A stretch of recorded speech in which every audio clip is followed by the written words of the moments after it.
அவன் சொல்லுங்க பாருங்க. அதான் வேதம் சொல்லுகிறது, சிறியவனை புனிதிலிருந்து தூக்கி விடுகிறார், எளியவனை குப்பையிலிருந்து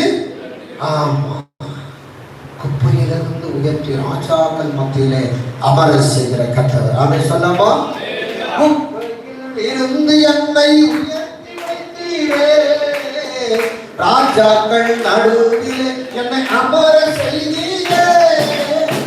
குப்பையில் இருந்து என்னை உயர்த்தி வைத்தீரே, ராஜாக்கள் நடுவிலே என்னை அமர செய்தீரே.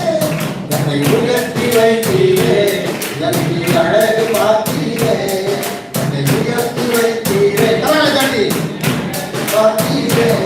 உன்னை போல தெய்வம் இல்லை, உன்னை தவிர விருப்பம் இல்லை, உன்னை விட்டால் எதையும் இல்லை, நீங்க இல்லை நானும் இல்லை.